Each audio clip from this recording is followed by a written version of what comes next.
Aloha. Welcome to the Debrief from Hawaii News Now. I'm your host, Emily Cristobal. This is a new segment called The Law Review, where we will be breaking down the latest happenings in our local government and the top issues in our community. For this first episode, we are joined by State Senator Chris Lee and State Representative Nadine Nakamura, and we'll be discussing highlights from this past legislative session and what lawmakers are working on now. But before we dive into that, I was hoping you both could briefly introduce yourselves, what districts you guys cover, and any leadership roles that you have. Fortunate to represent Kailua Waimanalo and Hawaii Kai on Oahu, and I chair the Transportation, Culture and Arts Committee and serve in our Senate leadership. And how about you, Representative? I represent District 15, which is 1/3 of the island of Kauai. I represent the area around Wailua River, covering Kapa'a, Manahola, Moloa, Kilauea, Princeville, and Hanalei, all the way to Haena. Thank you so much for sharing all of that. And, I wanted to dive into this past legislative session. It did end in May, but I was hoping you both could provide some highlights of some of the measures that went through. Sure. We had a very full session, and we were fortunate to get many of our majority package bills past the finish line. Over $600 million for affordable housing.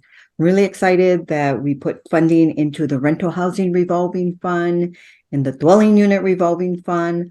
We put a bunch of money into teacher housing, a new initiative for the very first time, $170 million, Ohana zones, the governor's Kauhale projects, and money for supportive housing. So that was really exciting to see. A lot of tax relief for our working families as well, including over $700 million over the next 5 years. So that's going to help many working families.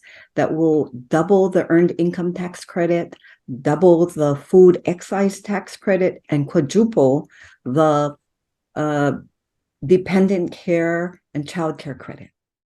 And is there anything else that you'd like to add, Senator? I'd add, on some of those measures, it's so significant. The EITC doubling, it's a lot of acronyms and letters and names and numbers. But the fact of the matter is this is going to help 100,000 plus people in Hawaii. And these are real world families that need assistance. We all know how expensive it is to live in Hawaii, and this is money in their pockets that they can use at the grocery store to pay rent, to do any number of things. So it's really exciting. I mean, this has been a huge win for local folks this year. On top of that, we've made big investments in local food, in agriculture, and how we can create new hubs for farm to table and farm to school and all sorts of things. We did a lot of work in traffic safety. We had a number of those fatalities this year, and we have a number of bills moving that will completely change the way that we think about that will prioritize making fixes to our streets and crosswalks and bike lanes and everything so that we don't have these kinds of incidents going forward. And there's a lot on the environmental front that I think communities around the state will be proud of, moving to zero emissions transportation and stopping illegal dumping in places, making sure that our nearshore marine resources are protected for future generations. And more than that, I think, the House and Senate worked so hard on all these measures together, but looking at some of the big wins for some of the national issues that have come up over the years, like protecting reproductive rights and providing for more support, more safety for local doctors and a number of other folks that are caught up in national politics sometimes. Hawaii residents deserve to be secure in all ways. And we want to make sure that we make these decisions locally to protect our families. Absolutely. Thank you both for sharing those issues. And I wanted to go to the issue of affordable housing that Representative Nakamura brought up. There was a lot of talk of, when the legislative started, different solutions that you guys were thinking of passing. And some of them were more radical than most. And thinking of affordable housing in Hawaii and such a big issue, we have people like Iam Tongi, who just won American Idol. And part of his big story in that show was he was priced out of paradise. That's a term that's often thrown around. How would you say that the measures that got passed forward relates to solving this issue of housing Hawaii's future and the people that live here right now? Yeah, I think we did another really unprecedented amount of funding for all types of affordable housing. And so I'm really excited that there's a pipeline of funding available to nonprofit, for-profit developers, for our counties to go after, to put in infrastructure where it's needed, where it's going to make sense, where it's smart growth, and then to focus in on creating the resources so that we can build housing for the very low income, moderate, even working families. So we really need the whole continuum of housing. And so this budget, I think, reflects that need. And then I think a lot of the tax measures will also help. But one of the big winners, because I think it all boils down to education and making sure people come out of our public school system with high-paying jobs so they can afford to live here. And that's why I think education was a big winner this session.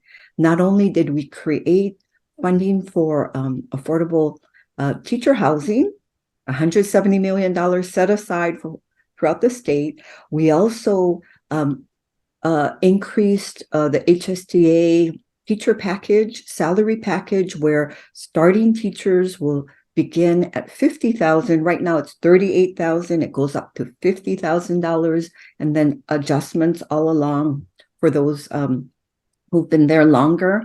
And then $38 million. And this is going to really help the parents of 3 and 4-year-olds in our state, because we know what a big chunk that monthly childcare costs in Hawaii. And so by setting these funds aside, we can help 3-year-olds. Right now, under the preschool open door program, it only serves 4-year-olds. So now we can try and target more 3-year-olds, along with the Lieutenant Governor's initiative to open up 11 new classrooms this August around the state. These are the steps that we'll take to reduce the cost of living in Hawaii. Thank you so much for explaining that. And Senator, is there anything that you wanted to add on that topic as well? Sure. There's so much happening that it's hard to cover everything, but it is an exciting time because I think there's been a real commitment made to making sure that housing is something that is available for local residents and future generations of local residents, so that we don't have a flight of folks who have no choice but to leave Hawaii. But on top of that, when you talk about housing, you can't not talk about homelessness and the nexus there that really needs to be addressed, because for every family that is experiencing homelessness, there's a handful of others that are really just on the tipping point, on the verge. And we've made big investments to try and make sure that we can take care of everybody, and including, right now being constructed, actually being opened outside the state capitol, is one of a number of kauhale type villages, which will provide temporary and transitional housing opportunities for folks who are out in the streets. And this isn't just sticking people in a box. It's how do you create an environment where it's comfortable, it's safe, so that folks can get back on their feet and provide and receive services that they need to continue to live. Especially families with children who need to go to school, who, in many cases, we have a family in Kailua in a beach park that had been living out of a van with a 5th grader that had no other way to really make ends meet and get their kids to school. And so it's a really rough situation, but we got to attack it from all angles. And there's really a lot of support in both the budget and some of the bills we passed this year to do just that. Yes, and you brought up budget and funding. I was wondering if you guys could go a little bit more in depth of how that money is being allocated. What exactly will they be going toward? Well, there's I think a very if you ask the Republicans, they said we squandered this huge surplus. And when you ask the far left, they'll say we didn't spend enough. And I think we landed right in the middle, where we set aside $1 billion into the rainy day fund. And we put in a lot of funding in there, like I said, for tax relief, $700 million over the next 5 years, $600 million plus for various affordable housing programs and projects, and then putting in over $570 million over the next 4 years just for this teacher pay increase. So there are some pretty, we definitely dealt with the social safety net because we know that a lot of the federal programs that were funded during the pandemic are winding down. So we know that we need to continue to fund programs like that. But we also put some money into programs to help to diversify the economy. $6 million into the accelerator program, manufacturing grants, research innovation type grants, all of the things that will help to spur new businesses and higher paying jobs in Hawaii. And Senator, do you have anything to add on that? No, I mean, the budget's really determines where the priorities of the state are. And this is true not just in Hawaii, but in every state around the country.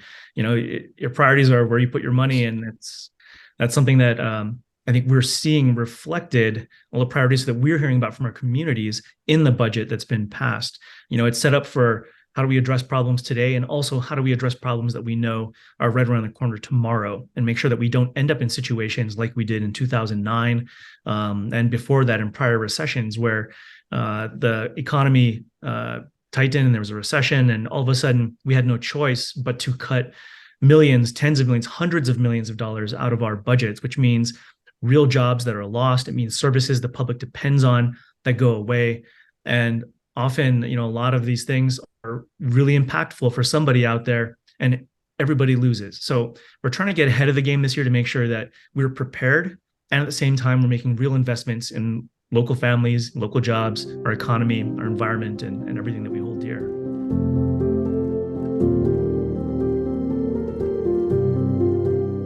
Two other majority package bills in the House was to put $100 million into the Hawaii Green Infrastructure Authority. So it's going to be used for loans for low income people who want to convert to renewable energy. So this will allow families to apply for very low interest loans for rooftop solar and battery storage systems. So we're really excited about that initiative to help combat climate change.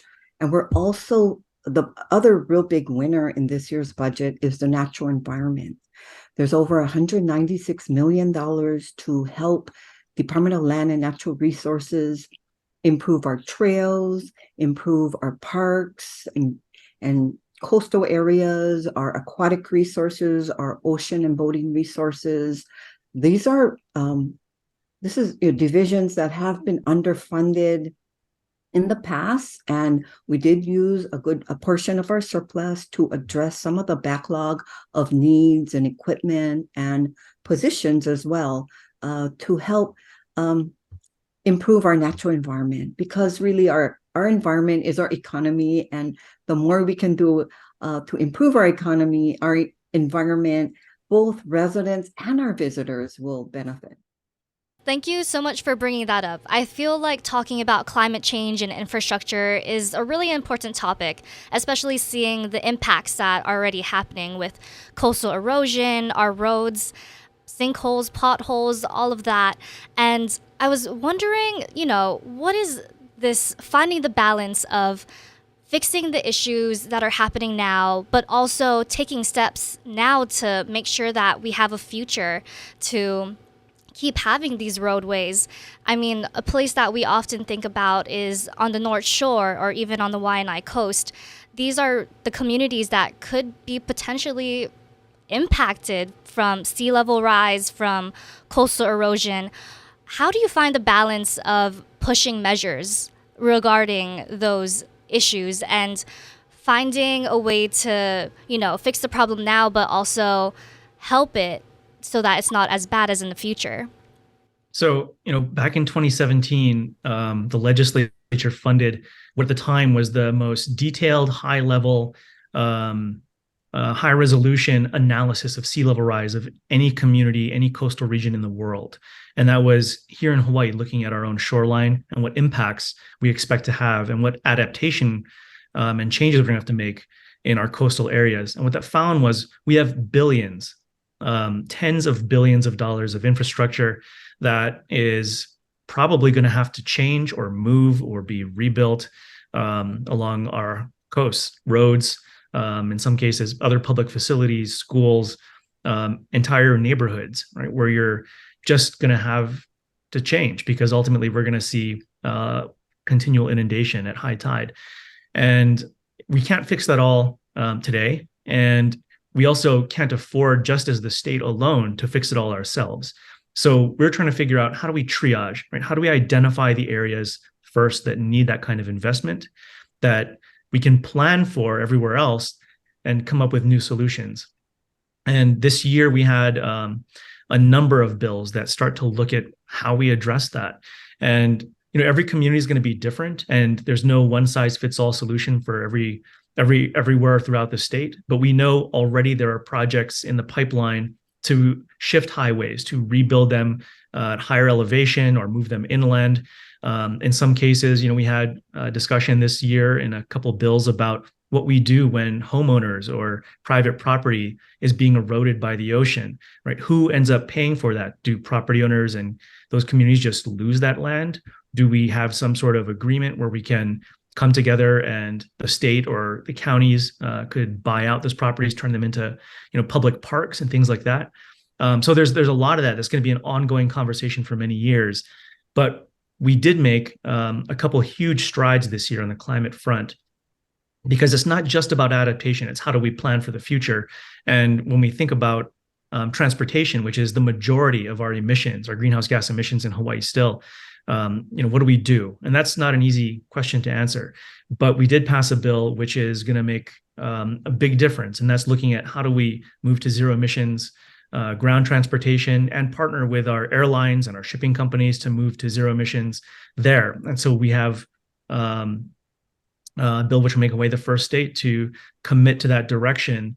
And then also what's really exciting about that is for all the companies we're working with around the country and outside the US, looking at innovative technology, they want to make those investments here in Hawaii because we are united as a community, as a state, in having, I think, the resolve to really want to have these questions answered and address that future. So there's a lot of folks looking to invest in Hawaii, looking at electric aircraft, for example, which could reduce inter-island airfare by as much as 40% over fossil fuel-based jet fuel, or move to even intermediate steps like sustainable aviation fuel, which could be part of biofuels that are grown right here in the state. There's a lot of opportunity, and it's really exciting because we are at the forefront of what could be significant changes in transportation that would lower the cost of transportation, make it cleaner, cheaper, better for everyone to get around. And ultimately, that helps address our cost of living. So it's a win-win. Yes. And Representative, is there anything that you wanted to add to that? Yeah, we just add, that was such an extensive description of the direction we should be moving into. Sorry, I talk a lot. No. And then at the local level on Kauai, we're having discussions about how do we create mobility hubs so that visitors don't have to rent a car for the 7 days that they're here, but rather they could go to these hubs where they have all forms of transportation, that they could get onto a convenient EV shuttle to get to places that they need to get to, because so many of our highways in Hawaii are in coastal areas where there's limited land area. We're not going to be able to add capacity. We shouldn't. We want to get visitors where they need to get to, and our local residents, but do it in a way that is less impactful to our environment and have fewer cars on our roads. So I think that that's something that we are working, developing plans with the Royal Coconut Coast Association and the County of Kauai and other communities to see how we can implement this and move this idea forward. We're looking at at least $19 billion in coastal infrastructure that's going to have to move because of climate. And if we don't do anything and we don't plan ahead, it's going to be way more expensive to deal with that later on, which means taxpayers are going to be paying a lot more for it than if we start and plan ahead beginning today. And that's really what this is all about. How do we plan for the future to reduce the impact on everybody, to reduce the cost, and to preserve our way of life for future generations? Just to add on, one of the things that we're doing with the Mahilona Master Plan on Kauai is we are moving the library, which is on the coast in Kapaa. We're going to move it uphill as part of adaptive management. And I think we need to be looking at strategies like this for not only public, facilities, but our homes and areas where we know we cannot. We can't stop Mother Nature. Climate change is going to happen. Sea level rise is going to happen. So let's make sure we adapt and be very thoughtful about how we make that happen. And this next question kind of weaves together climate change and also housing. I mean, recently we see a lot of new developments being built in Kaka'ako, for example, on Oahu, and that's very close to the shoreline and to the beaches. Thinking in the future, is there any plans of thinking of where other housing developments could come up and how sustainable it is of creating these housing projects, and some of them are affordable housing, kind of close to the water? Like, what does the step process go into that of finding out for affordable housing where they should be located, but also taking into account, sea level rise, coastal erosion, and all these other impacts? Yeah, I think the example that you bring up in Kaka'ako is it is concerning. Well, some people believe there should be a residential development close to the coast. Others feel that you might not be the best idea to be building in a tsunami zone. And so, fortunately, many of the counties have developed plans on where they want affordable housing to be. Maui has developed an affordable housing plan. Kauai has a very clear idea where they would like to see affordable housing built, and very clear ideas about what kind of infrastructure will be needed to support this development. And using the smart growth principles of building a little around transit stations, building higher density, not requiring two parking stalls for every unit you build, bringing down the cost of housing and connectivity with infrastructure so that it's more affordable. But the increasing densities is a critical point to make it walkable, bikeable, livable. That's the whole goal. And so I'm really happy to see a lot of the counties moving in this direction.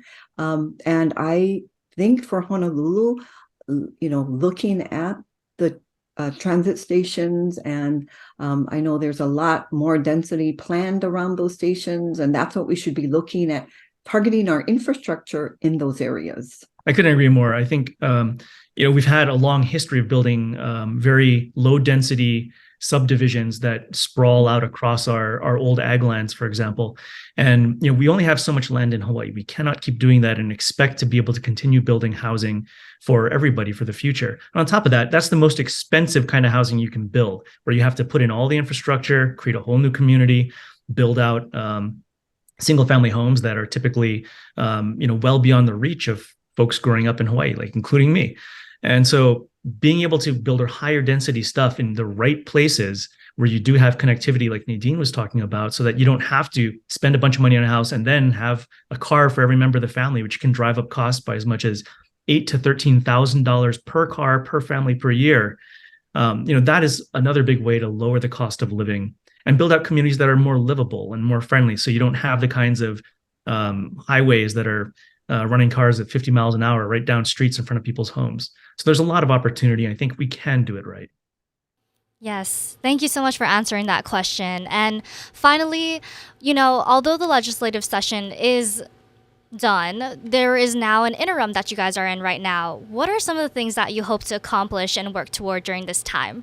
On the House side, we have two special committees that we formed, one to deal with the Red Hill water contamination remediation process. So that committee continues to work and gather information and monitor what's going on. And then the other committee is to look at the $600 million that the legislature approved in 2022 and to monitor the use of those funds so that it will address the needs of Native Hawaiians who have been waiting for housing. And then I think the third area that we're looking at is recreational marijuana. And we know that there's a lot of interest in moving a bill forward. We know there was a Senate bill this year with a lot of concerns raised by the state agencies. So we would like to do a deeper dive into that and hopefully come up with a bill that will address the concerns that agencies have raised. Yeah, I think the Senate's ready to go on that one. We've been moving bills over to the House for several years now on that. But look forward to working together in this coming year on that issue and many others. In addition to the kinds of task forces that Nadine mentioned, and there's a bunch on the Senate side and joint task forces between the Senate and the House as well on various issues from, spanning the spectrum of all the things that we've been talking about today. But legislators, it's funny. People think we're a part-time legislature, so nothing happens between the end of session and the next one, and it's the furthest thing from the truth. I joke with folks who call right the day after session ends. I say, well, we're part-time, so we'll return your call in January. But the reality is it doesn't work that way. There's so much community engagement that happens, especially since the dawn of email and social media. We hear from people 24/7 around the clock, and we're working on all those community issues. And at the same time, in addition to that, of course, the task forces and other working groups, we're helping the departments and partnering with the administration to help implement a lot of the policies that we pass. For example, a lot of the infrastructure stuff I'm working with DOT on right now. And then we do a lot of work coordinating with colleagues in other states. I'm actually in Salt Lake City at the moment at a conference that's focused on transportation funding. How do we properly rebuild our roads so that they're, pothole free, they get us where we want to go, they're safe. And all these things happen in coordination with our colleagues in other states who sometimes have great ideas for how to do something. And so we take the best ideas and collaborate. And some of the best things in Hawaii that we've been able to do in recent years has been in partnership with other states. So that work goes on around the clock from now till the minute session begins in 2024. So it is a fire hose of activity that's going on right now. Well, I thank you both so much for joining me in on this conversation, and I'm looking forward to see what the House and Senate are moving forward in 2024. Thank you again so much for joining me in on this. Thank you, Emily. Yes, thanks for having us. Thank you. I really appreciate also those who tuned in to this episode. We'll definitely be having more discussions like these, going more in depth on specific issues. So tune in to Hawaii News Now on our live stream as well as our digital platforms, where we will discuss the latest happenings with our state lawmakers and other city and state leaders. Thank you so much for watching the Debrief from Hawaii News Now. This is your host, Emily Cristobal.